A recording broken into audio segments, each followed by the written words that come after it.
ഞാനിപ്പോൾ നടന്നു പോയിക്കൊണ്ടിരിക്കുന്നത് ഇവിടുത്തെ ഒരു സ്കൂളിലോട്ടാണ്. ഒരു കാലത്ത് ഇവിടുത്തെ വിദ്യാർത്ഥികൾ പഠിച്ചിരുന്ന ഒരു വിദ്യാലയത്തിലോട്ടാണ് ഞാൻ പോയിക്കൊണ്ടിരിക്കുന്നത്. ഇപ്പോൾ അതിൻ്റെ അവസ്ഥ തികച്ചും ശോചനീയമാണ്. 1964 ആ ഒരു സൈക്ലോണിന് ശേഷം ഇതെല്ലാം നശിച്ചു പോയിരുന്നു. അന്ന് ഇവിടെ പഠിച്ചവർ പലരും ഇന്ന് ഉണ്ടോ ഇല്ലയോ എന്ന് എനിക്കറിയില്ല. പക്ഷേ കുറച്ച് പേരൊക്കെ ഇവിടെ ഇപ്പോഴും ജീവിച്ചിരിപ്പുണ്ട്. അതുപോലെ തന്നെ അന്ന് ഈ ഒരു സുനാമി ഉണ്ടായെന്ന് പറയുന്നത്, സുനാമി അല്ല, സൈക്ലോൺ ഉണ്ടായി. ആ സൈക്ലോണിൻ്റെ ഭാഗമായിട്ട് സുനാമി ഉണ്ടായെന്ന് പറയുന്നത് 1964 അപ്പോൾ അന്ന് സൈക്ലോൺ ഉണ്ടായത് 1964 ഡിസംബർ 22 അർദ്ധരാത്രിയിലും 23-നുമാണ്. ആ ഒരു സമയത്ത് എന്ന് വെച്ചാൽ ഉറങ്ങിക്കിടന്ന ആൾക്കാരെ എല്ലാം ഒറ്റ നിമിഷം കൊണ്ട് ഈ ഒരു സൈക്ലോണും ഈ വലിയ തിരമാലകളും കൂടെ ഇല്ലാതാക്കി കളഞ്ഞു. അപ്പോൾ ഞാനിപ്പോൾ നിൽക്കുന്നത് സ്കൂളിനകത്താണ്. പക്ഷേ സ്കൂളിനകത്തെന്ന് പറയുമ്പോൾ സ്കൂളിന് മേൽക്കൂരൊന്നുമില്ല, എല്ലാം കൊണ്ടുപോയതാണ്. അപ്പോൾ ആ ഒരു സുനാമി അല്ലെങ്കിൽ ആ സൈക്ലോൺ ഉത്ഭവിച്ചത് ആൻഡമാൻ നിക്കോബാറിലാണ്. അവിടുത്തെ ന്യൂനമർദ്ദം നിന്ന് തുടങ്ങി അത് 17-ാം തീയതി ആ ഒരു ന്യൂനമർദ്ദം ഉണ്ടായി. അത് കഴിഞ്ഞ് 19-ാം തീയതി അത് സൈക്ലോണായി. അത് ശ്രീലങ്ക വഴി ബേ ഓഫ് ബംഗാൾ വഴി നേരെ പടിഞ്ഞാട്ട് വന്ന് അന്ന് 17-ാം തീയതി തൊട്ട് ഇങ്ങോട്ട് വരുന്ന സ്പീഡ് എന്ന് വെച്ചാൽ 550 km/h ആയിരുന്നു. അത് കഴിഞ്ഞ് അത് ബേ ഓഫ് ബംഗാൾ വഴി ധനുഷ്കോടിൽ എത്തിയപ്പോൾ ഏകദേശം 250 km ആയിരുന്നു വേഗത വന്നത്. അതുകൊണ്ട് തന്നെ ഈ കടലിൽ കൂടെ വന്നുകൊണ്ട് തന്നെ അത്രയും വേഗത ആയതുകൊണ്ട് തന്നെ അവിടെ തിരമാലകൾ ഉത്ഭവിച്ചു. ആ ഒരു കാറ്റിൻ്റെ വേഗതയിൽ തിരമാലയുടെ ശക്തി കൂടി. അതുപോലെ തന്നെ 7 മീറ്റർ പൊക്കത്തിൽ വരെ തിരമാലകൾ പൊങ്ങി അത് ആഞ്ഞടിച്ച് ഈ ഒരു നഗരം മൊത്തം ഇല്ലാതാക്കി. അപ്പോൾ ഈ സംഭവം ഉണ്ടാകുന്ന മൊത്തം അർദ്ധരാത്രിയിലായിരുന്നു. എല്ലാവരും ഉറങ്ങിക്കിടന്ന സമയത്തായിരുന്നു. ആരും ബാക്കി ഉണ്ടായിരുന്നില്ല.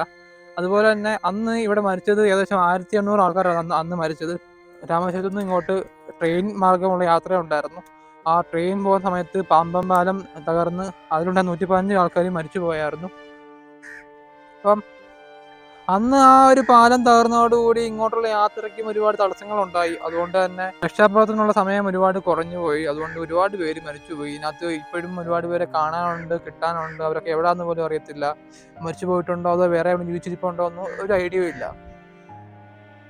അത് 2008 സതേൺ റെയിൽവേ വീണ്ടും ഒരു പ്രൊജക്റ്റ് ഈ മിനിസ്ട്രി ഓഫ് റെയിൽവേസിന് സബ്മിറ്റ് ചെയ്തു. അത് കഴിഞ്ഞ് രണ്ടാമത് പിന്നെ ഒരു പാലം വന്നു.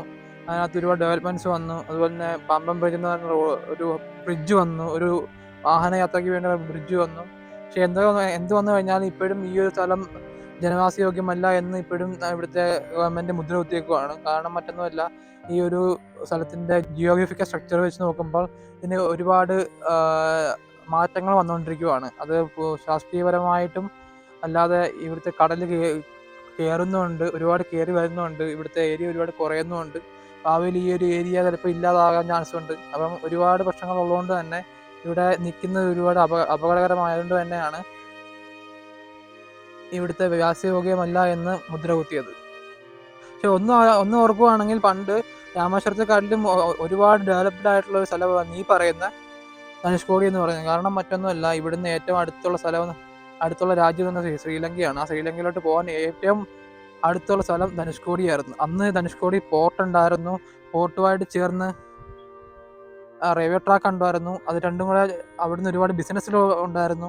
അതുപോലെ തന്നെ റെയിൽവേ സ്റ്റേഷൻ ഉണ്ടായിരുന്നു. അങ്ങനെ എല്ലാ സജ്ജീകരണവും കൂടിയ ഒരു നഗരമായിരുന്നു, അല്ലെങ്കിൽ ഒരു സ്ഥലമായിരുന്നു ധനുഷ്കോടി എന്ന് പറയുന്നത്.